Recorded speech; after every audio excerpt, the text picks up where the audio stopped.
नमो रियंताणं नमो सिद्धाणं नमो आयर्याणं नमो वज्रायाणं नमो लोयसपदावणं मेसोमजनमुक्कारो सव्वपावपणासनो मंगलानि च सुभजिमणोय मंगलम नमो दुर्वार रागादिवैरिवार निवारिणे अर्हते योगिनाथाय महावीराय तारिणे जय जगजीव जोनि वियाणो जगगुरु जगानंदो जगनाओ जगबंधु जय जगप्रियामहो भैवं जय सुवाणं बभवो तित्तैराणौ अपच्चिमो जय गुरुलोगाणं जय महप्पा महावीरो ओंकारं बिन्दुसंयुक्तं नित्यं ध्यायन्ति योगिनः कामदं मोक्षदं चैव ओंकाराय नमो नमः अज्ञानतिमिरान्धानां ज्ञानाञ्जनशलाकया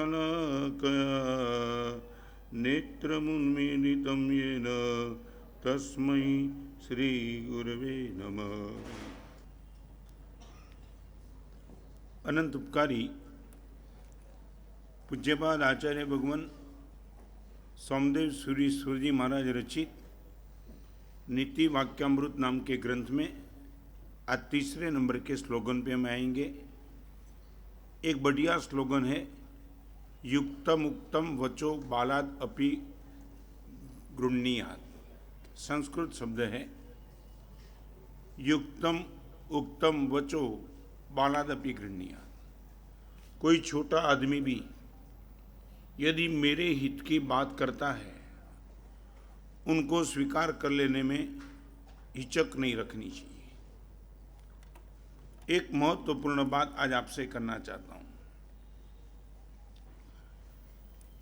सुख की बात एक बात, आप जा रहे हो, आपकी दृष्टि सामने है, आपके साथ एक छोटा बच्चा है, उसने रास्ते में खड्डा देख लिया, आपको मालूम नहीं था, और वो छोटे बच्चे ने दिखा दिया कि ये तो खड्डा है, आप स्वीकार कर लेंगे?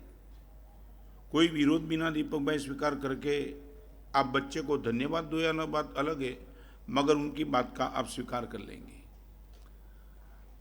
आगे चलते हो और किसी बच्चे ने बता दिया यहाँ सांप है, आप स्वीकार कर लेंगे। किसी ने बता दिया कि यहाँ आग है, वो स्वीकार कर लेंगे। एक छोटे बच्चे ने बता दिया कि आगे जा रहे हो, आगे तूफान चल रहा है और खूनी और चोर है, डाकू है, आप हाँ बोल देंगे।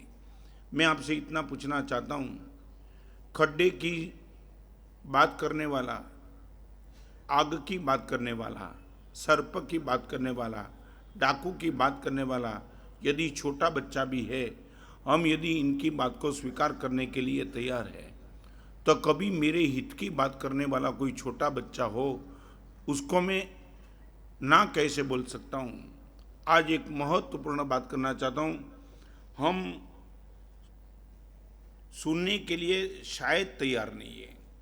हमारा सबसे बड़ा वर्तमान जगत में कोई रोग है तो एक रोग है, हम सुनना नहीं चाहते।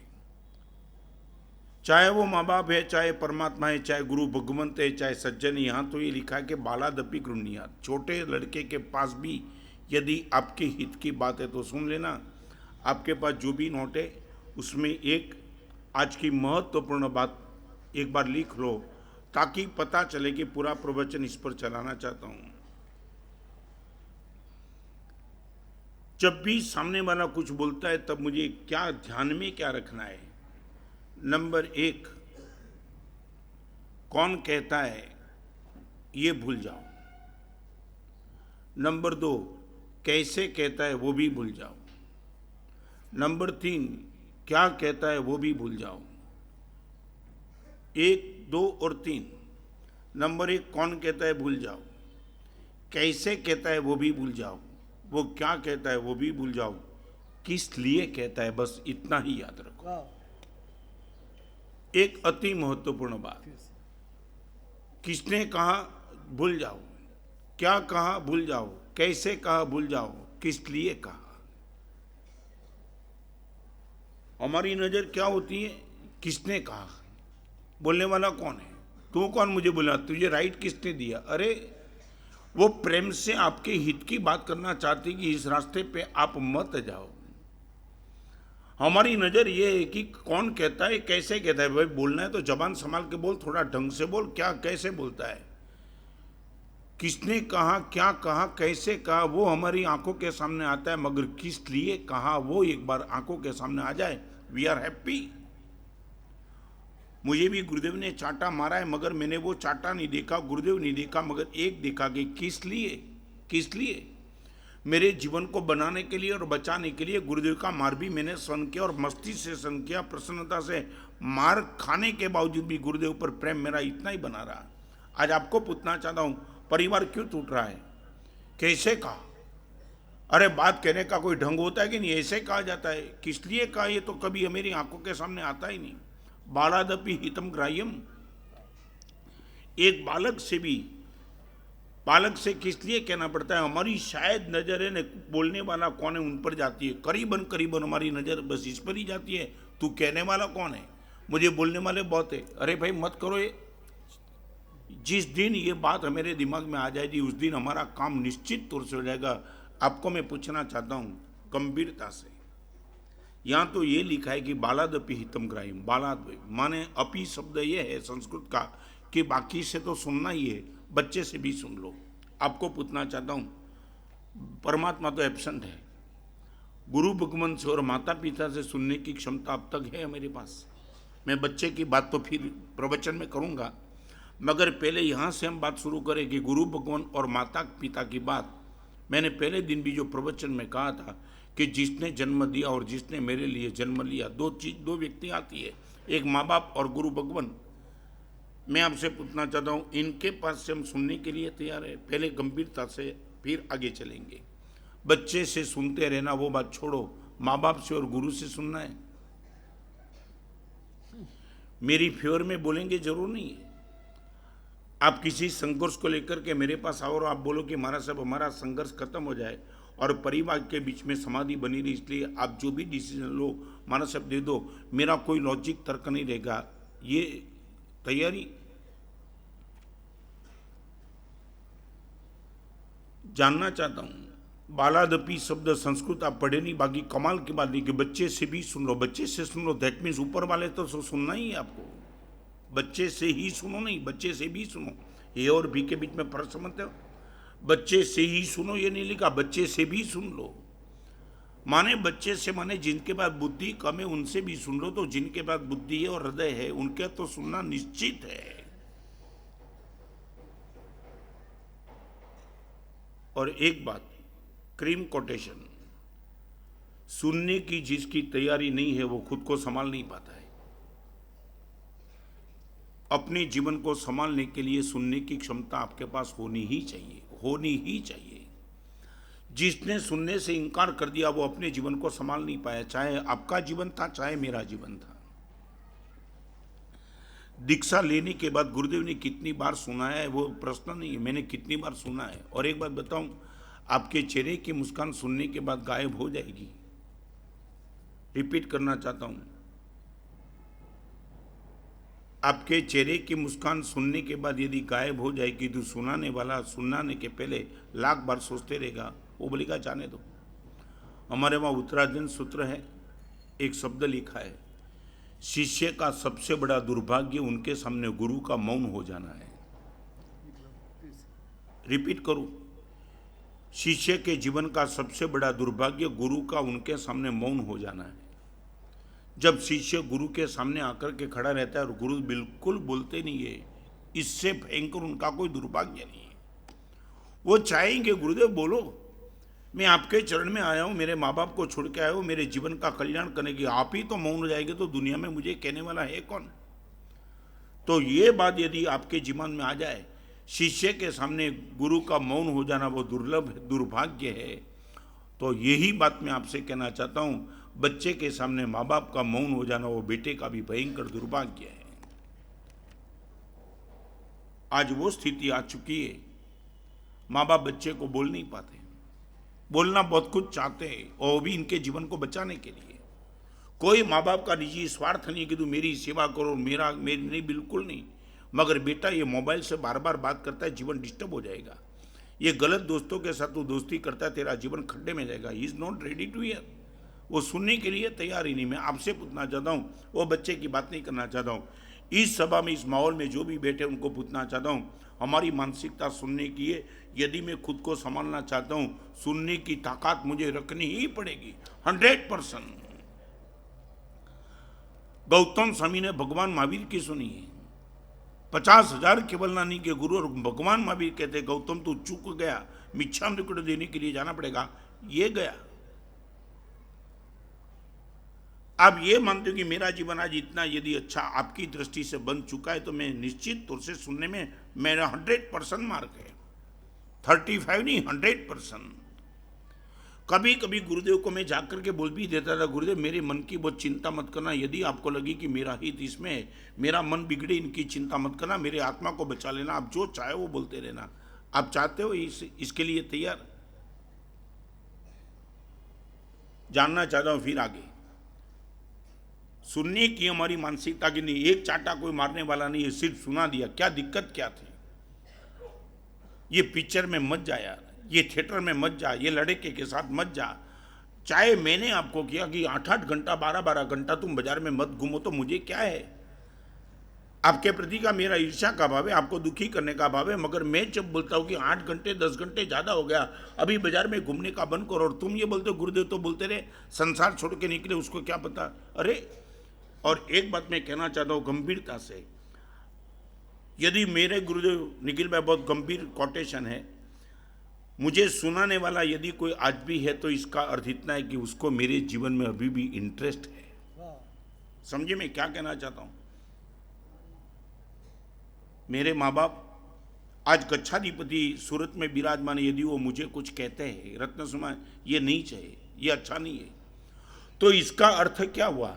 इसका अर्थ ये हुआ कि 1000 किलोमीटर दूर बैठने वाले गच्छाधिपति को भी मेरे जीवन में अभी तक इंटरेस्ट है, उनको उम्मीद है मैं उनको बचा पाऊंगा। आपको कभी, आपने कभी इस एंगल से देखा सुनाने वाले को? क्या शेखर, जानना चाहता हूं। यदि मुझे कोई सुनाता है तो उनका अर्थ है कि उसके अभी भी मेरे जीवन में उनको इंटरेस्ट है। यदि इंटरेस्ट खत्म हो गया तो, और एक बार बताओ, कई लोग मेरे पास आते, मैं भी सबको नहीं सुनाता हूं। और मैंने खुद ने गुरुदेव को भी देखा था, गुरुदेव ने भी सबको सुनाने का नहीं किया। वही गलती करने वाला मैं था, वही गलती करने वाला दूसरा साधु था। गुरुदेव ने नहीं कहा, कुछ नहीं, अवॉइड कर दिया, जाने दो। तो इनका अर्थ क्या था? क्या अर्थ था? इंटरेस्ट था गुरुदेव को, और इंटरेस्ट भी इसलिए था कि उसमें कुछ बदलाव आ सकता है।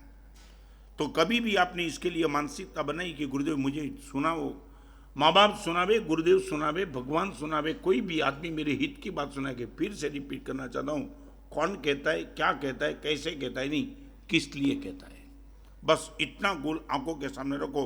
आज जो माँ बाप के सामने एक अंदर में दुर्भाव पैदा हो चुका है ना, वो सब खत्म। अभी आगे चलो। पहले आपसे भी पूछना चाहता हूं, सुनने की मानसिकता कितनी?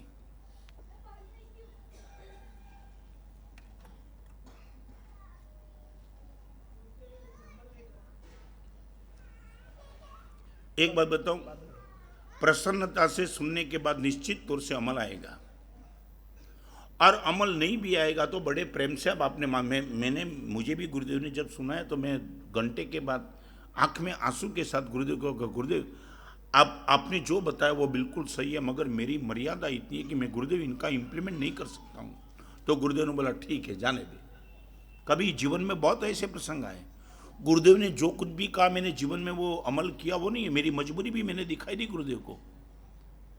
और मजबूरी जानने के बाद गुरुदेव ने बोला था, रत्न ये तो मुझे ऐसा लगा, इसलिए मैंने कहा ठीक है, नहीं होता है तो कोई दिक्कत नहीं, कोई डर भी मत रखना, गिल्टी कॉन्शियस भी मत महसूस करना, आगे चल। मगर मैं पहले ये कहना चाहता हूँ, सुनने के लिए हम तैयार, और जो सुनाता है उनके प्रति हमारा सद्भाव। दो चीज फिर से, प्रसन्नता पूर्वक मैं सुन सकूं और सुनाने वाले के प्रति सद्भाव बनाए रखूं, ये कंडीशन चाहिए। प्रसन्नता के साथ मैं आपकी बात सुन सकता हूं और सुनाने वाले के प्रति मेरे हृदय में सद्भाव बना रहता है। दो कंडीशन है, परिवर्तन पक्का है।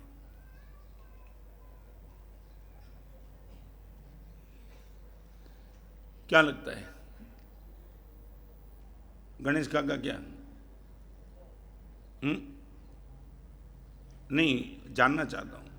ये तीसरा कोटेशन अद्भुत है, युक्तम उक्तम वचो बालादपि गृह्णाति। यदि सही बात बच्चे ने भी बताई है, मान लो बच्चे ने भी, मैं भी शब्द पर जोर लगाता हूं, उसके ऊपर तो सुनना ही है आपको। मगर आपसे जो बुद्धि में कमजोर है, यदि वो भी आपको कोई सुना देता है, बुद्धि में कमजोर, यू आर इंटेलिजेंट, वो इंटेलिजेंट नहीं है, छोटा बच्चा है, मगर वो भी, यदि मैं आपको बताऊं क्या हुआ। एक आदमी बाइक पे जा रहा था, बहुत बढ़िया प्रसंग है, आपको सुन करके आनंद आ जाएगा। बाइक पे जा रहा था, इनका मित्र भी साथ में बाइक चला रहा था, साथ में, और बाइक के पीछे दीपक भाई, उनका 8 साल का बेटा बैठा था। सिग्नल था, सिग्नल क्रॉस करके निकल गया, कानून का भंग करके, और जैसे ही आगे निकल गया तो पुलिस खड़ा था। बाप ने बाइक खड़ी रखी, खड़ी रखने के बाद पुलिस को इतना कहा कि मैं सिग्नल को क्रॉस करके आया हूं, ये गलती हो गई, जानबूझ के कर दी, कुछ भी किया, मगर ये चालान ले लो, ये पेनल्टी ले लो। क्या कमाल की बात।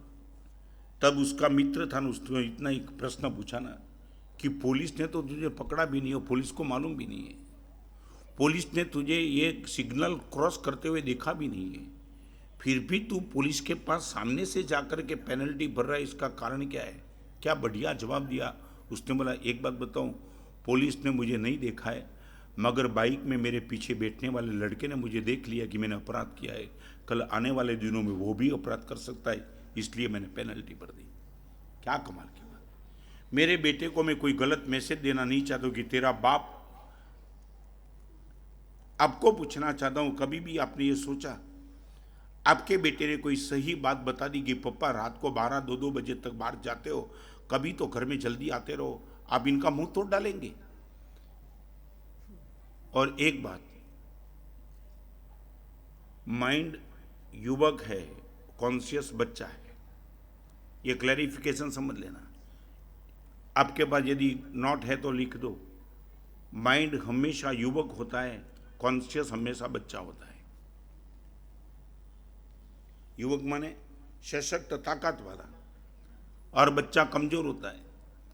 आप माइंड की आवाज को दबा नहीं पाएंगे, मगर कॉन्शियस की आवाज को बार बार दबाते रहते हो। आप कुछ भी गलत करते हो तो आपका कॉन्शियस अंदर से बोलता है ये नहीं होना चाहिए, नहीं, ये बिल्कुल तो उचित नहीं कर रहा है, मगर ये कॉन्शियस को हम दबा देते हैं, क्योंकि वो बिल्कुल बच्चे जैसा है, छोटा, कमजोर, नाजुक। आवाज मत करना, बेचारा बैठ गया, माइंड आगे निकल गया।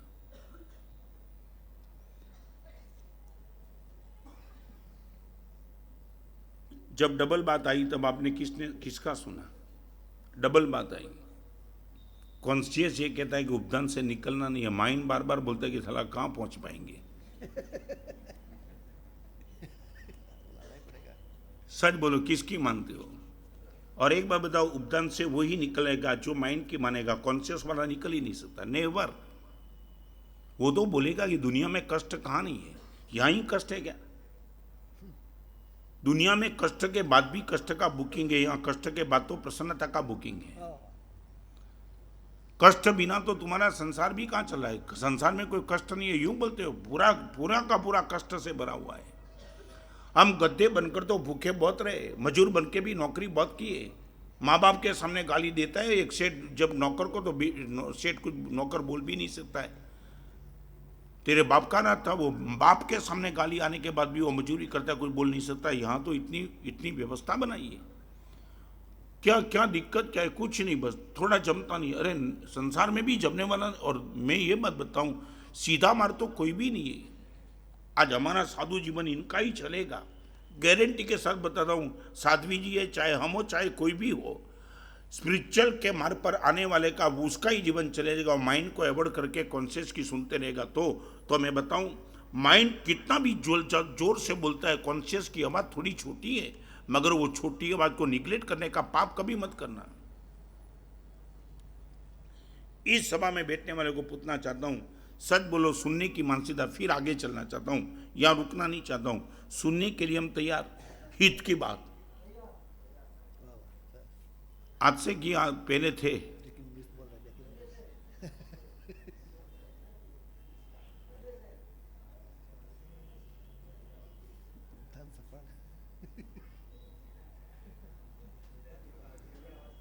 क्या हुआ? हाँ, माइंड नहीं चला इसलिए बैठ गए उपदान में, मगर अभी मत चलाना। वो तो बराबर है, माइंड चलाए बिना शादी कर ली, फिर माइंड चलता है तो डाइवोर्स हो जाता है। क्या है?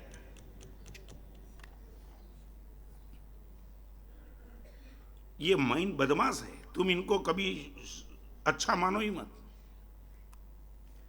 अभी सीधे सीधा स्कूल में टीचर ने बेटे को बोल दिया, सब क्लास में बैठे थे, बेटे झपकी खा रहे थे, तो एक ऐसे ही बोल दिया कि छोटी उम्र है, 8 साल की उम्र है तुम सबकी, तो रोज तुम्हें 8 घंटा सोना चाहिए। अभी वो टीचर बेचारा प्रेम से बोल रहा था ताकि बच्चे का स्वास्थ्य बना रहे। उसने बोला स्वास्थ्य के लिए इस उम्र में 8 घंटा सोना चाहिए। एक बच्चे ने बोल दिया सर स्कूल ही 6 घंटे की है, 8 घंटा कहाँ से ला रहे?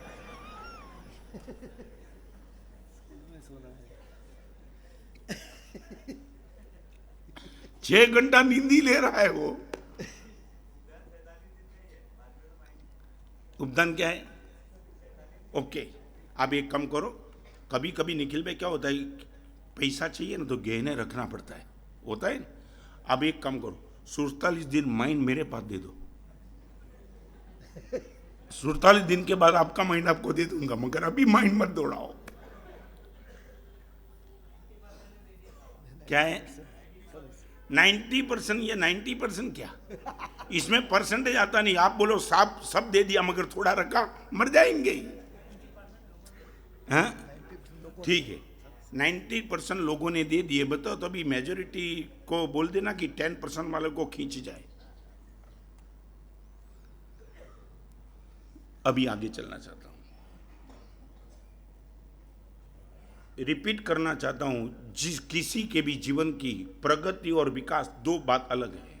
एक प्रगति है और एक विकास है। बहिर्जगत में आपका जो भी ग्रोथ होता है उनको प्रगति कही जाती है, और आभ्यंतर जगत में जो भी ग्रोथ है उनको विकास कहा जाता है। प्रगति लिए भी सुनना पड़ता है, तो विकास के लिए तो बिना सुने आपका कोई ठिकाना नहीं पड़ेगा। प्रगति के लिए भी सुनना पड़ता है। वर्ल्ड रिकॉर्ड करने वाला तेंदुलकर आज भी उनको कोच की मानना पड़ता है और कैप्टन की माननी पड़ती है। वो बोल नहीं सकता कि वर्ल्ड रिकॉर्ड तेरे नाम पे नहीं है, मेरे नाम पे है। समझे? तेंदुलकर धोनी को बोल सकता है कि मैं जहां चाहता हूं वहीं खड़ा रहूंगा, मैं जिस नंबर पे जाना चाहता हूं उसी नंबर पे बैटिंग के लिए जाऊंगा? नहीं, बिल्कुल नहीं। वर्ल्ड रिकॉर्ड करने वाला तेंदुलकर धोनी को ये बोल भी नहीं सकता कि तू मुझे बोलने वाला कौन, आई एम द, नहीं, बिल्कुल नहीं। यदि इस अवस्था में भी धोनी जहां बोलेगा वहीं तेंदुलकर को खड़ा रहना पड़ेगा, इतना सरेंडर, तो प्रगति भी तब होती है आप किसकी सुनते हो, तो विकास का तो प्रश्न ही कहां है। रिपीट करूं, पुण्य बढ़े वो प्रगति और गुण पैदा हो जाए वो विकास। This is the definition of pragati और विकास। आपका पुण्य रोज रोज रोज रोज बढ़ता जाए वो प्रगति, और आपका ग्रोथ माने आपके गुण बढ़ते चले उनका नाम है विकास। तो प्रगति के लिए भी यदि किसकी सुनना पड़ता है तो विकास के लिए सुनने में तो प्रश्न ही कहां है। 100%। तो एक मन बना लो, आज से मन बना लो। कहने वाला कौन है, कैसे कहता है, क्या कहता है, वो देखने की वजह किस लिए कहता है, माना सब निश्चित तौर से आंखों के सामने रखो। एक बेटी बाहर जा रही है और माँ बोल रही है बेटी जमाना बहुत खराब है, रात को 10 बजे के बाद मैं चाहती हूँ कि तू घर से बाहर मत निकल। तो बेटी को ये माँ कहने वाली है कौन है, नहीं, मगर किस लिए कहती है माँ, किस लिए?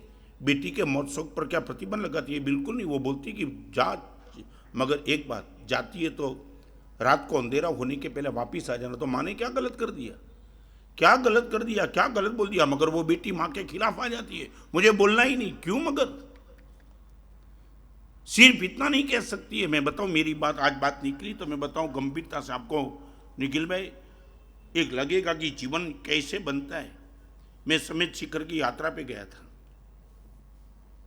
जो गुरुदेव ने मुझे बचाया ना, मेरे पिताजी ने, और ये भुवन भानु सुमन ने, वो मिरेकल था। मिरेकल माने, और मैं गया था और समेत शिखर की यात्रा के बाद वापिस आया तो मैं दीक्षा लेने वाला था तो समेत शिखर की टूर में करीबन 42 लड़की ऐसी थी जो भी दीक्षा लेने वाली थी। 42। एक लड़की का दीक्षा का मुहूर्त निकल गया, मेरा भी निकल गया था। बम्बई में सैमुअल स्ट्रीट, वहां वो लड़की रहने वाली। तो बार बार समेत शिखर की टूर में हर दीक्षार्थी का बहुमान होते ही रहा। इलाहाबाद में हुआ, आगरा में हुआ, दिल्ली में हुआ, तो सबको पता चला ये दीक्षार्थी है। तो वो लड़की ने मुझे आमंत्रण दिया कि भी दीक्षा का मुहूर्त मेरा निकल गया था, चैत्रवद भी 23 अप्रैल। तो लड़की ने बोल दिया कि दीक्षा हो चुकी है, एक काम करो मेरे वहाँ, क्या अभी ये मुमुक्षु को तुम ले गए थे किस लिए? वायना के लिए। तो लड़की ने मुझे आमंत्रण दिया कि दीक्षा का मुहूर्त निकल चुका है, वायना के लिए तुम आ जाओ। मैंने हाँ बोल दिया। मेरे पिताजी मेरे साथ यात्रा में नहीं थे, और मैंने घर पे जाकर के पिताजी को बोल दिया कि एक लड़की दीक्षा लेने वाली है, उसने मुझे वायना के लिए आमंत्रण दिया है, आप क्या मामू नहीं मानते हो क्या? तब पिताजी ने क्या बोला मालूम है? एक बात समझ ले, तेरे साथ मेरी भी दीक्षा होने वाली है। जिस लड़की ने तुझे आमंत्रण दिया उसको मैं पहचानता नहीं हूँ, मगर एक बात समझ ले, लड़की को बोल दे आएंगे तो मेरे पिताजी साथ में आएंगे, और पिताजी नहीं आएंगे तो तू भी नहीं जाएगा। निखिल में समझ सकते हो इनका बात? ये उम्र है, तू झूठ बोलता है मैं मानता भी नहीं, मगर तेरे जीवन को बचाने की जिम्मेदारी मेरी है। या तो हम दोनों जाएंगे या तो कोई नहीं जाएगा। लड़की को बोल दिया। लड़की तो खुश हो गई कि तुम्हारे पिताजी भी आते दीक्षा लेने वाले, साथ में तो आए मैं भी, आप उनको भी लेके आओ। मगर मैंने ये नहीं देखा कि पिताजी ने मेरे पे शंका कर दी, मैं इनका बेटा हूँ क्या गलत करने के लिए जा रहा हूँ। एक ही देखा कि किसके लिए बोलते हैं। समझे ना मैं क्या कहना चाहता हूँ? कौन बोलता है, क्या बोलता है, कैसे बोला नहीं, मगर किस लिए बोलता है। और जैसे पता चला मेरी पवित्रता की सुरक्षा के लिए पिताजी बोलते हैं, दैट मीन उसी टाइम मैंने हाँ बोल दी। एक बात आपको पूछना चाहता हूँ, अभी देखो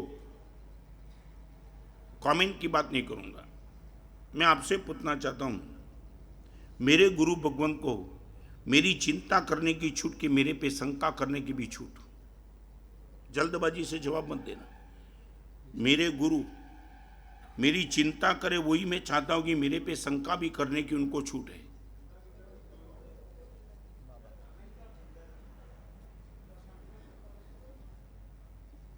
यदि हम ये इसके लिए तैयार होते ना तो ये बवाल नहीं होता।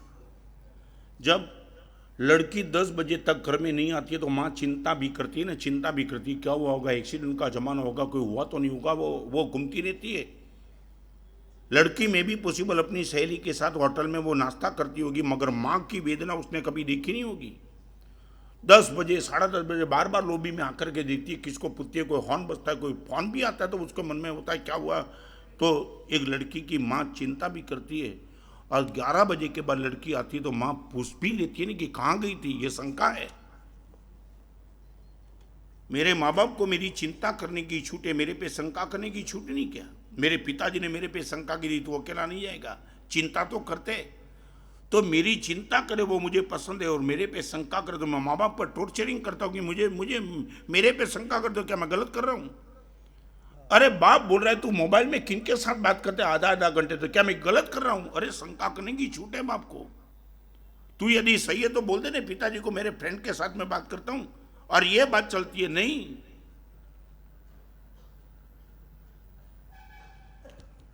यदि हम सुन सकते तो ही खुद को संभाल सकते हैं। प्रगति और विकास दोनों के लिए सुनना बहुत जरूरी है। युक्तम उत्तम बच्चों बालादपि गुनिया। आज एक महत्वपूर्ण बात आपसे करना चाहता हूं। आप भोजन जो भी लेते हो शेखर, स्वादिष्ट चाहिए कि पौष्टिक चाहिए? एक महत्वपूर्ण बात आपसे करना, स्वादिष्ट चाहिए कि पौष्टिक चाहिए? दोनों मिल जाए तो अच्छा है, मगर एक और स्वादिष्ट है और पौष्टिक नहीं है, एक और पौष्टिक है और स्वादिष्ट नहीं है, तो हमारी टॉप प्रायोरिटी किस पे होनी चाहिए? पौष्टिकता पर कि स्वादिष्टता पर? जैसे एक्स फॉर एग्जाम्पल, पाव भाजी तुम खाते हो, एक्स फॉर एग्जाम्पल, स्वादिष्ट हो सकता है, पौष्टिकता उसमें कुछ नहीं। आप बादाम खाते हो, पौष्टिक भी है स्वादिष्ट भी है, मगर कभी कभी ऐसे होता है कि कोई ऐसी चीज आपको खानी पड़ती है स्वास्थ्य के हिसाब से जो स्वादिष्ट नहीं है मगर आपको पौष्टिक देती है। आपकी पसंद की क्या, स्वादिष्ट का पौष्टिकता?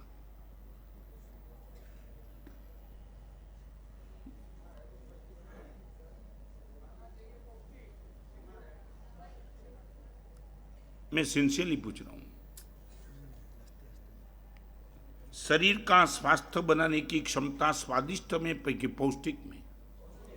ओके, शरीर का स्वाद यदि स्वादिष्ट से नहीं पौष्टिक से बनता है तो आत्मा का श्वास भी स्वादिष्ट शब्दों से नहीं पौष्टिक शब्दों से बनता है। सामने वाला मुझे सुनाएगा अच्छे शब्द में सुनावे वो स्वादिष्ट था, और मेरी हित की बात सुनावे वो पौष्टिक था। आपको क्या समझ, मेरा आग्रह किस में, स्वादिष्ट में कि पौष्टिक में?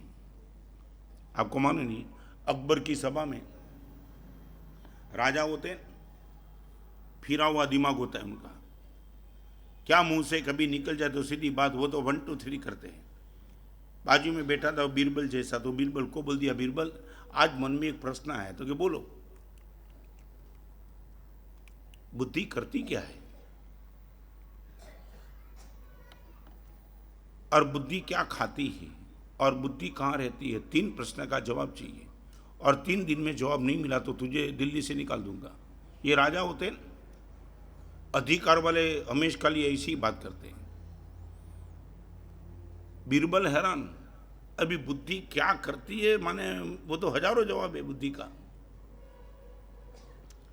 बुद्धि क्या करती है, बुद्धि क्या खाती है और बुद्धि कहाँ रहती है, ये 3 प्रश्न का जवाब चाहिए, नहीं तो 3 दिन के बाद गेट आउट।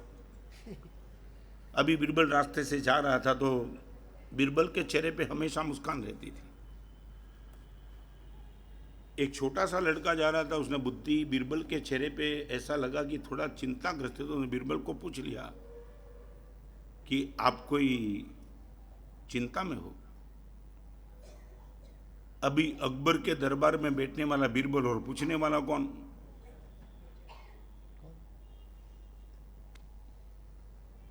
एक चाटा मार सकता था, मगर बीरबल को लगा मेरे दिमाग में तो ये बात आती नहीं, शायद उनके दिमाग में आ जाए। उनको बजा चिंता तो कुछ नहीं, मगर ये अकबर ने ये 3 प्रश्न पूछे। निखिल में मालूम है बेटे ने जवाब दिया, मैं दे सकता हूं जवाब। बीरबल को लगा ये 2 मिनट सोचने के लिए तैयारी, सीधा बोल देता मैं दे सकता हूं जवाब। तो बीरबल ने बोला मेरे साथ राज्यसभा में आएंगे? अब जहां बोलो वहां जाऊंगा। दीपक भाई, बीरबल ने चेक भी नहीं किया तो क्या जवाब देगा? और बीरबल मस्ती से कहा, तो अकबर ने पूछा, बीरबल जवाब मिल जाएगा सही समय पे, 3 दिन का आपने वादा दिया ना, 3 दिन के बाद मैं सब कुछ जवाब दे दूंगा। और बीरबल अंगुली पकड़ के वो बेटे को राज्यसभा में लेके, 8 साल का बेटा। राजा ने एक बात बताऊं, आपके प्रश्न इतने गंभीर थे और गंभीर है, मैं इनका जवाब नहीं दे पाता था, मगर ये लड़का मिल गया, उसने बोला मैं दे सकता हूं। बीरबल को तो जवाब, अकबर को तो जवाब से संबंध है ना, देने वाला कौन है? कौन प्रश्न आपको पूछा, बोले ना मैं छोटा बेटा दे सकता हूं, तो राजा ने ये जवाब मैं नहीं दूंगा, ये बेटा देगा। और अकबर बैठा था ऊपर सिंहासन पे, गर्म हो गया, ए बेवकूफ, तू मुझे जवाब देगा 8 साल का उम्र का, तेरी हैसियत तेरी औकात सुन क्या है मेरे पास? शांति से बैठा है, कोई जवाब। 3 मिनट तक अकबर चिल्लाया उन पर, फिर उसको कहा यदि आपको जवाब चाहिए तो मैं ही दूंगा। अभी अकबर को लगा ये तो मैं गर्म हुआ, फिर भी कुछ बोला नहीं, और जवाब तो चाहिए ही चाहिए। तो अकबर ने बोला दोस्त ठीक है, 3 मिनट तक मैं तेरे पे चिल्लाया, मगर तू कुछ नहीं बोलता है, तो जवाब देने के लिए तैयार। तो एक बात बताओ, अभी जवाब दे, बुद्धि क्या करती है? उसने बोला देखो, मैं जिस पाठशाला में पढ़ता हूँ उस पाठशाला का एक कानून ऐसा है कि पूछने वाला हमेशा नीचे रहता है और जवाब देने वाला ऊपर बैठता है। विद्या विनय न सोबते, ये अकबर को समझा रहा है। आप जवाब चाहिए, मैं नीचे हूं आप ऊपर हो। आपको यदि गंभीरता से जवाब चाहिए तो आपको नीचे आना ही पड़ेगा, मैं ऊपर बैठूंगा। अकबर को लगा ये भी कमाल का लड़का है, जवाब देने के पहले इतनी टर्म्स और कंडीशन रहता है तो जवाब तो ही मिलेगा ना। शिक्षक हमेशा ऊपर रहता है, आप में विनय ही नहीं है, इतनी बड़ी पोस्ट पे बैठने वाले के पास विनय नहीं है राज्यसभा में। और अकबर को लगा ये है जादू वाला लड़का, उनसे जवाब तो चाहिए ही चाहिए।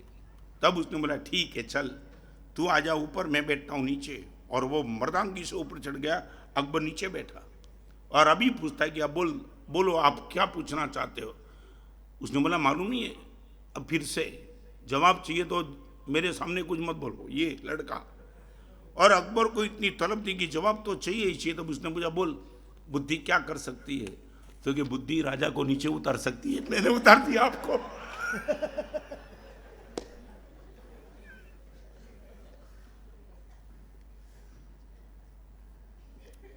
अकबर हिल गया। ये छोटे लड़के ने मुझे ऊपर से नीचे उतार दिया। वो सही बोलता है, बुद्धि राजा को नीचे उतार सकती है, खुद ऊपर बैठ सकती है। मैं बैठ गया ऊपर, तुम राज चलाते हो, तुम्हारी हैसियत और औकात क्या है, बैठ गए नीचे। अभी अकबर को लगा कि ये बात तो सही है, बुद्धि क्या कमाल कर सकती है, राजा को नीचे उतार सकती है। फिर पूछा दूसरा, बुद्धि खाती क्या है, तो कि बुद्धि गम खाती है। आपने 3 मिनट तक मुझे गर्मी से बात की, मैं एक शब्द नहीं बोला। राजन आपके पास यदि बुद्धि होती है, लड़का बोलता है बुद्धि होती तो माने बेवकूफ है क्या? राजन यदि आपके पास, आप दावा करते हो कि मेरे पास बुद्धि है, यदि आप गम खा सकते हो तो मानना बुद्धि है, बाकी नहीं है आपके पास। इस सभा में बैठने वाले को पूछना चाहता हूं, हम गम खा सकते हैं? गम खाना माने खामोश रह जाना। You have to wait. सामने वाला कुछ भी बोले, आप जवाब तुरंत मत दो, यू वेट फॉर दिस। ये क्या तूफान क्या चल रहा है? घर में किसी ने बोला सीधा जवाब, किसी ने बोला सीधा जवाब। गम खाने के लिए कोई तैयार नहीं। 90% समस्या का समाधान गम खाने से हो जाता है, बात खत्म।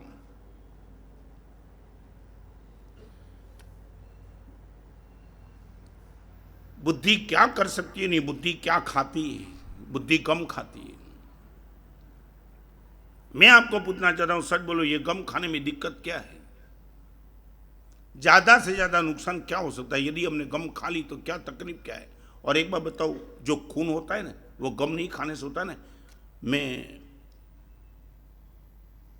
साबरमती सेंट्रल जेल में गया था, अपराधी नहीं था, प्रवचन के लिए गया था।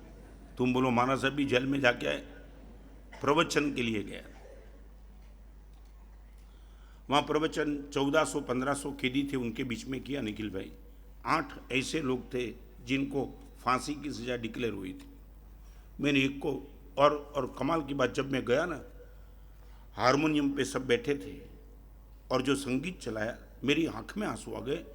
मैं बोला ये सूरदास मीरा का इतना मस्त पद गाने वाले ये अपराधी जेल में बैठे, इनका चेहरा मासूम। और तब मुझे किसी ने बता दिया, महाराज साहब खून कर डाला उसने, ये आदमी ने खून। और तब प्रवचन की समाप्ति के बाद मैंने उनको पूछा, खून कर दिया किसका? आंख में आंसू थे। महाराज से एग्जाइट इतना जल्दी हो चुका, अपने को बस में नहीं रख पाया और सीधा सामने वाले का गला काट दिया। महाराज साहब सच बताऊं, 2 मिनट का खेल था। यदि उसमें मैंने खुद को संभाल लिया होता तो महाराज साहब, आज हमारा 8 साल का बेटा, इनकी आंख में आंसू थे। महाराज साहब मेरी युवा पत्नी, मेरा 8 साल का बेटा, न मालूम मैंने 2 मिनट की गलती में क्या कर दिया। ये तो जेल में बंद था, मगर परिवार टूट रहा है गम नहीं खाने से। पत्नी पति की सुनने के लिए तैयार नहीं, देरानी जेठानी की सुनने के लिए नहीं, सास बहू की सुनने के लिए तैयार नहीं, छोटा भाई बड़े भाई की, हर एक अटैक करने के लिए तैयार। तूने क्या किया मैं देख लूंगा। क्या देखना क्या है? यदि आपके पास बुद्धि है, गम खाना सीख जाओ। ये दूसरा जवाब था। बुद्धि क्या खाती है? गम खाती है, एग्रेसिव नहीं होती है। 24 घंटे एग्रेसिव रह करके हमने पाया क्या है? सबको डिस्टर्ब ही करने की बात। और तीसरे नंबर का प्रश्न अकबर ने पूछा, एक आपने देख लिया बुद्धि क्या कर सकती है। बुद्धि बड़े को भी नीचे उतार सकती है और खुद ऊपर बैठ सकती है। बुद्धि क्या खाती है? गम खाती है। और बुद्धि कहां रहती है? जो गम खा सकते उनके दिमाग में ही रहती है। मैंने गम खा लिया इसलिए मेरे दिमाग में बुद्धि है। बुद्धि का संबंध कोई डिग्री से नहीं है। एमकॉम एलएलबी हो जाओ, पीएचडी हो जाओ, इसलिए दुनिया भले आपको बुद्धिमान कहे, मगर बुद्धि की असली डेफिनेशन ये है, यदि आप गम खा सकते हो तो आपके पास बुद्धि है और आप बहुत कुछ जीवन में पा सकते हो।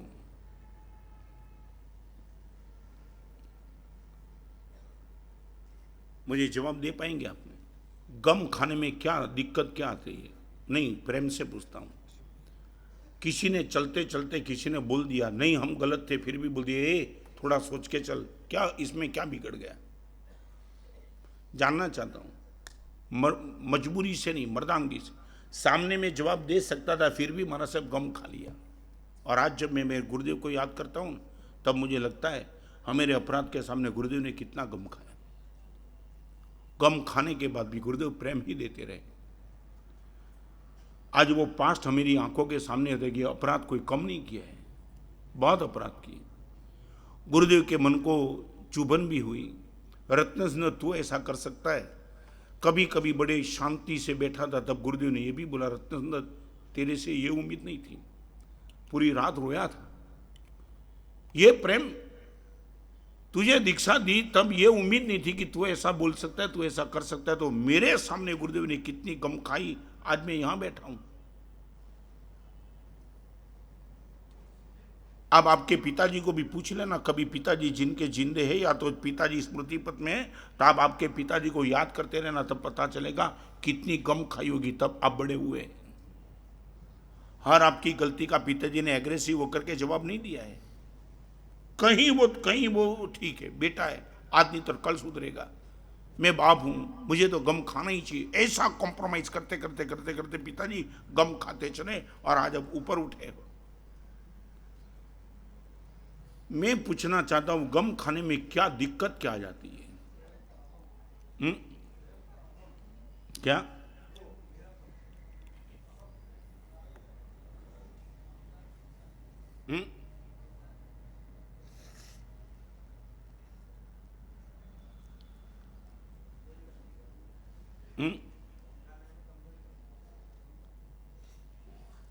एक बात बताऊं, अज्ञानी और प्राकृत लोगों की डेफिनेशन क्या है वो सोच के अभी जीवन की व्यवस्था मत बनाना।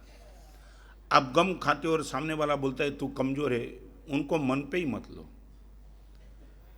आप ये बोलो ना उनको, जो बोलने वाला होगा उसको बोला कि आप इनको बोलो कि मेरे पिताजी ने मेरे सामने बहुत गम खाई थी, तू मेरे पिताजी को कमजोर कह रहा है, बेवकूफ थे मेरे पिताजी। यहाँ बैठने वाले और आपको भी, आपके पिताजी ने गम खाई होगी मैं नहीं कहता, आप भी आज आपके बेटे के सामने और बेटी के सामने बहुत बार गम खा जाते हो, नहीं? भले मजबूरी में, मगर एक व्यवस्था तो बनती है। नहीं, ओके, मजबूरी में भी एक बार बताऊं, सच बोलो, बेमन से भी गोली लेंगे तो असर होगी कि नहीं होगी? एक बिटर मेडिसिन है, बिटर मेडिसिन आप नहीं लेना चाहते थे, बेमन से ले ली, फिर भी अंदर तो असर होगी ना। आप ये बोलो महाराज साहब हर दवाई में मन से नहीं लेता, तो बेमन से मुझे लेनी पड़ती है, बेमन से ले ले, मगर बेमन से लेने के बाद भी तबीयत तो अच्छी बन जाएगी। तो मजबूरी में भी गम खाओ। और एक बात बताऊं, जिस परिवार में गम खाना चालू है वो परिवार आज भी बचा है, और गम खाने का बंद किया, परिवार टूट के साफ हो गया है।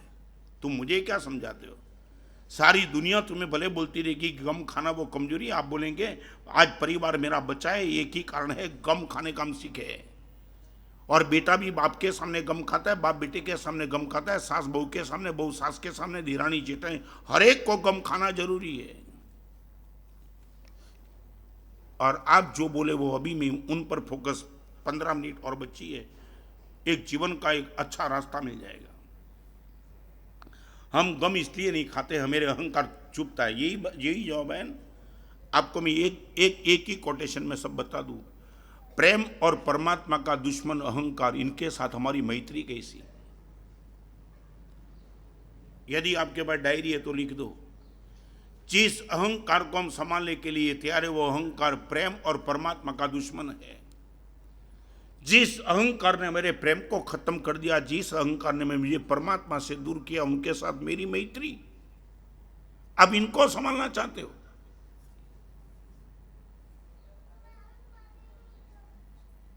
पिताजी के प्रति प्रेम तोड़ दिया, मां के प्रति प्रेम तोड़ दिया, बहू का सास के प्रति प्रेम, सास का बहू के प्रति प्रेम टूट गया, एक अहंकार के हिसाब से। आपने अहंकार की ये पहचान की है, मैं किनके साथ मैत्री करके किनको संभालना है।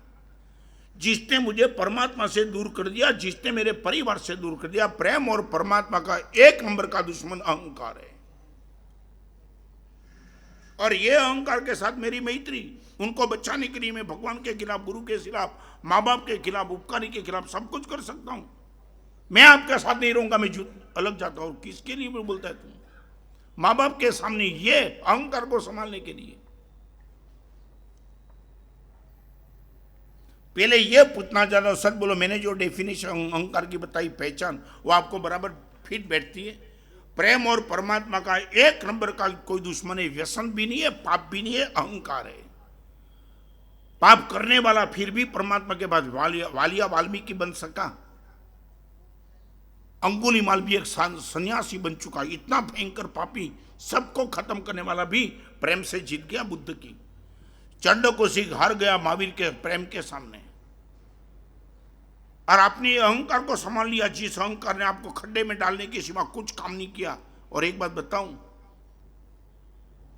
मंजिल तक में नहीं पहुंच पाया, इनका कारण ये नहीं था मेरा पैर कमजोर था, अहंकार की वाल मजबूत थी। फिर से रिपीट करना चाहता हूं, परमात्मा की मंजिल तक में इसलिए नहीं पहुंच पाया कि मेरी साधना का पैर कमजोर था, मेरी अहंकार की वाल मजबूत थी। साधना नहीं कर सका इसलिए मैं परमात्मा के तक नहीं पहुंच पाया। वाल मजबूत लेकर के बैठा था अहंकार की।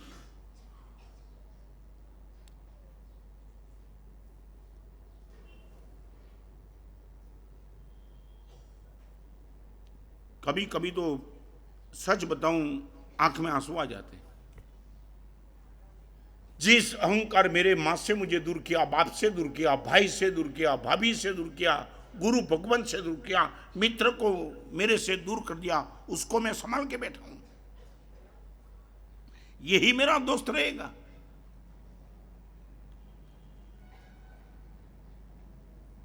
एक अहंकार को संभालने के बाद तुमने सामने क्या क्या रखा, वो तुमने कभी देखा कि ये 10 रुपये का साबुन, और उनके लिए मैंने 10 लाख रुपया दे दिया। 10 रुपया का साबुन था, जिनकी कोई प्राइस नहीं दी, शायद मुफ्त में भी मिल सकता था, उनके लिए तुमने 10 लाख रुपया दे दिए। परिवार में किसी के खिलाफ कुछ करने के बाद तुमने देखा कि ये मिल तो गया, ये गाड़ी मिल गई, ये बंगला मिल गया, मकान मिल गया, मगर पूरा परिवार टूट गया, मैं सबके हृदय में से निकल गया। आपको मैं पूछना चाहता हूं, अहंकार बचाना है कि प्रेम और परमात्मा को बचाना है? मैं परमात्मा छोड़ो, चलो। आप ये बोलते हो मानस है, परमात्मा पे हमारा भरोसा नहीं है, छोड़ो एक बाजू। आप बोलो कि हम नास्तिक के मानस है, परमात्मा जैसे तत्व को मानते भी नहीं, तो भी छोड़ो, मगर प्रेम तो मानते हो। किसी भी परिवार, किसी भी पति पत्नी, भाई भाभी, भाई बहन, जो भी आज परिवार में बच्चे, एक ही कारण से बच्चे, ड्यू टू प्रेम। जिस दिन ये निकल जाएगा ना, फिर और एक बार बताऊं, बिना प्रेम का संपर्क होता है और प्रेम के साथ संबंध होता है। संपर्क और संबंध के बीच में फर्क समझ लेना। बिना प्रेम संपर्क, और प्रेम के साथ संबंध। बिना प्रेम भी आप संपर्क में रह सकते हो, कोई विरोध नहीं। बिना प्रेम का साथ में रहना वो संपर्क है, और प्रेम के साथ रहना वो संबंध है। बिना प्रेम का साथ में रहना वो संपर्क है, तेल और पानी जैसा। तेल पानी का संपर्क देखा है ना? देखा है क्या होता है? 24 घंटे साथ में, 24 घंटे, 6-6 महीने तक, मगर दिक्कत क्या होगी? पानी तेल की सरफेस पे रहता होगा, या तेल पानी की सरफेस पे, दोनों। हाँ, तेल और पानी वो संपर्क है, और दूध और पानी वो संबंध है। पानी जब दूध में जाता है तो दूध और पानी एकजुट हो जाते हैं, पता भी नहीं था उसमें दूध कौन और पानी कौन, और तेल और पानी में पता चल जाता है ये तेल है और ये पानी है। परिवार में साथ में रहना और तेल और पानी जैसा, दूध और पानी नहीं।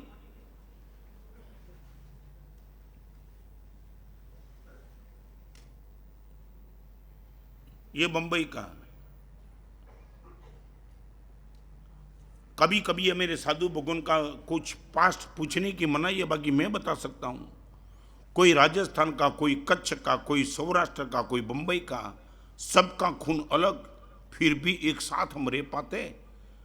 और इतनी मस्ती से और प्रसन्नता से कि तुमने कभी ये सपना में भी नहीं देखा होगा कि ऐसी प्रसन्नता से पूरी जिंदगी निकाल सकते, पूरी जिंदगी, 1-2 दिन के लिए नहीं। और आपके परिवार में 5-7 लोग हैं और खून का रिश्ता है, फिर भी रोज का संघर्ष।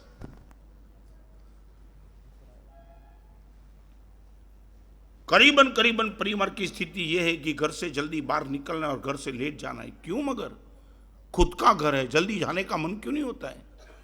नहीं महाराज साहब, कुछ घर में नहीं है, जाएंगे शिकायत शिकायत शिकायत, ये क्यों नहीं, ये क्यों नहीं, उनकी सुनो उनकी सुनो। महाराज साहब 24 घंटे में ये बाजार में जाकर के इतना तनाव होता है तो लगता है कि ये घर से दूर रहो तो अच्छा। ये क्यों हो गया? आपका खुद का घर।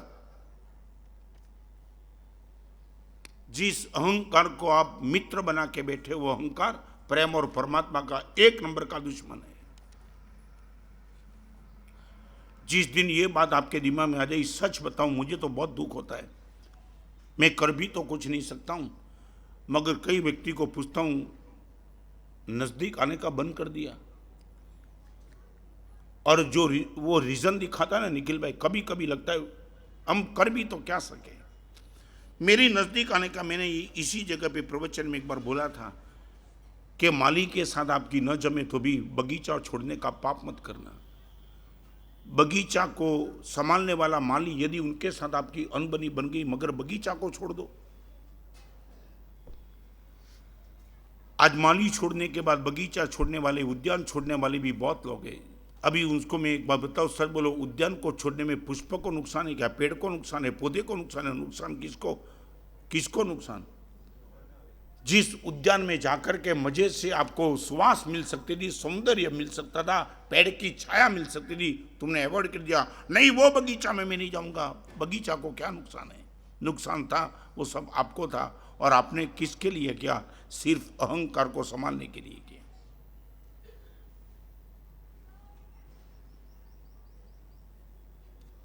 मेरी तो चलती नहीं है, सच बताऊं, बहुत वेदना से कह रहा हूं। और मेरे पास्ट को भी मैं देखता हूं कि अहंकार ने क्या क्या तूफान किया है मेरे खुद के जीवन में। आज मैं यदि आपके सामने बोलता हूं ना, सिर्फ भगवान का उपदेश नहीं है, मेरा खुद का अनुभव भी है। जहां जहां भी मैंने अहंकार को संभाला, वहां गुरुदेव के साथ, साधुओं के साथ, शिष्यों के साथ मेरी भी हालत क्या हुई वो मैं ही समझता हूं। और इसलिए आपको वेदना से कहता हूं, अहंकार प्रेम और परमात्मा को छोड़ के किसी पर अटैक नहीं करता, सीधा अटैक इन पर होता है। यदि हम परमात्मा बनना चाहते हैं तो आपको मालूम है निखिल भाई, ये संभवनाथ भगवान के गर्भगृह तक जाने के लिए रंग मंडप में जाना पड़ता है, समझे ना। सीधा आप संभवनाथ भगवान के पास नहीं जा सकते, तो रंग मंडप क्रॉस करना पड़ता है। तो एक बात बताऊं, रंग मंडप को क्रॉस किए बिना गर्भगृह तक पहुंच नहीं पाते हो। प्रेम को आत्मसात किए बिना परमात्मा तक पहुंच नहीं पाते हो। प्रेम वो परमात्मा के मंदिर का रंग मंडप है। प्रेम वो परमात्मा के मंदिर का रंग मंडप है। यदि वो रंग मंडप को तुम ओवरटेक करके सीधा गर्भगृह में पहुंचना चाहते हो, एक जात की मजाक हो जाएगी। मजाक माने क्या है? माने क्या है दीपक भाई, समझे? परमात्मा को नंबर 2 पे संभालना है, प्रेम को नंबर 1 पे संभालना है।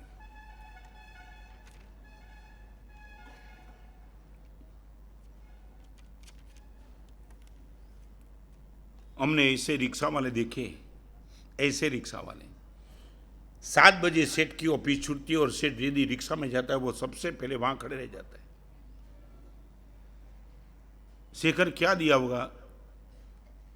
रिक्शा वाले को सिर्फ किराया नहीं देगा, किराए के साथ कुछ प्रेम भी मिलता होगा, तो ही वो सेठ के लिए भागता होगा।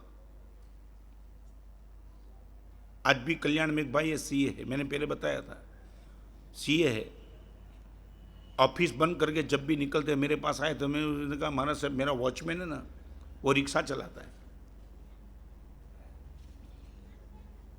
मैं बोला वॉचमैन को रिक्शा? महाराज साहब ठीक है, उनका जीवन उनके हाथ में, मैं पर्याप्त तनख्वाह देता हूँ, फिर भी उनको लगता है कि सोने के पहले 4-5 घंटा यदि रिक्शा चलाऊँ तो मुझे मिल जाता है। मैंने उनको एक सुझाव दिया, वो पहले तो हिल गए। महाराज साहब बात तो आपकी सही है। मैं बोला आप जैसे ही ऑफिस बंद करके बाहर निकलते हो तो फिर वो रिक्शा चलाता है ना? महाराज साहब हाँ। गाड़ी कितनी? उसने बोला मेरे पास 2-3 गाड़ी है। मैं बोला एक काम नहीं कर सकते क्या? रिक्शा वाला जब भी रिक्शा चला उनको बोलो सबसे पहला तेरा घराक में रहूँगा। समझा शेखर? शाम को रिक्शा बंद होने, ऑफिस बंद करने के बाद सबसे पहला रिक्शा ड्राइवर जब रिक्शा चलाता है, ये सीए लाखों करोड़ों का मालिक, उसने रिक्शा वो वॉचमैन को बोल दिया, अब तू रिक्शा ड्राइवर, मैंने कहा ना सबसे पहला तेरा ग्राहक मैं ही रहूँगा, बाकी कोई नहीं रहेगा।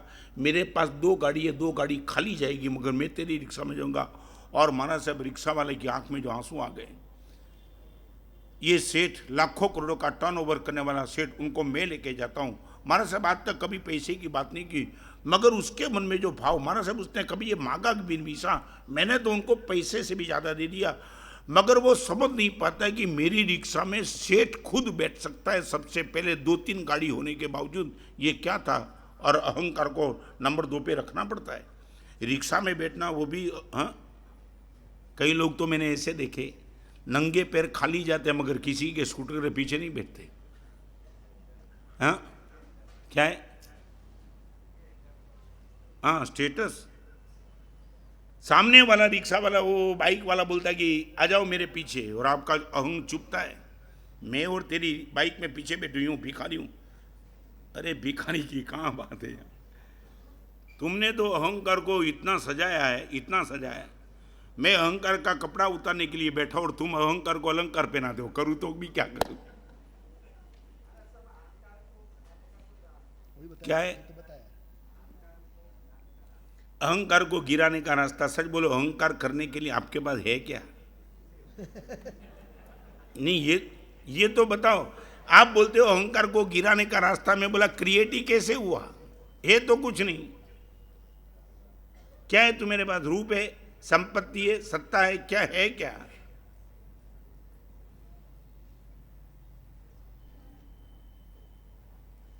तुमने अहंकार को बचाना है किस लिए? मगर है क्या इनके पास? क्या क्या है? क्या? हाँ?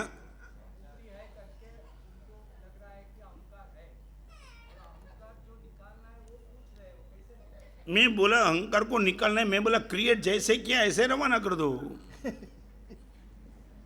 एक डाकू को तुमने बुला दिया मेरे घर में आ जाओ, अभी आप मुझे पूछते कैसे निकालना, उसको बोला जैसे बुलाया उसे बोलोगी, निकल जा यार, मैंने तुझे बुलाया था, तू आया था, अभी मैं चाहता हूं तू निकल जा।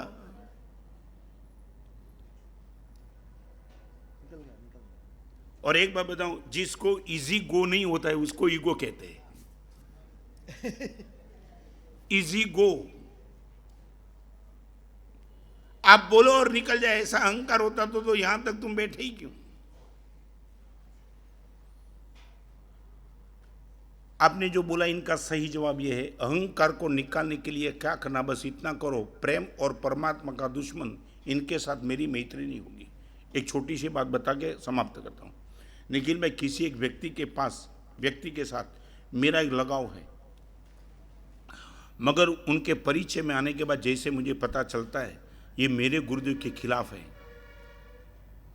आपको क्या लगता है फिर भी मेरी मैत्री बनी रहेगी? यूं नहीं समझे तुम? अनजान में मेरे जिनके साथ मैत्री की, उनकी ओरिजिनलिटी का पता चला कि जिस गुरुदेव को लेकर के मैंने मेरे माँ बाप छोड़ दिए, उसी गुरुदेव का 1 नंबर का दुश्मन है। आप मुझे पूछेंगे कि महाराज साहब इनकी मैत्री कैसे तोड़ दूं? जैसे पहचान का पता चला मेरे गुरुदेव के खिलाफ, इनके साथ मैं बैठ भी नहीं सकता हूँ, मैत्री की तो बात ही कहाँ। तो जिस अहंकार को तुम संभाल के बैठे उसकी पहचान समझ लो, ये प्रेम और परमात्मा का दुश्मन है। यदि गुरु के दुश्मन के साथ शिष्य की मैत्री नहीं होती है, तो प्रेम और परमात्मा के दुश्मन अहंकार के साथ हमारी मैत्री कैसे? समझ गए मैं क्या कहना चाहता हूं?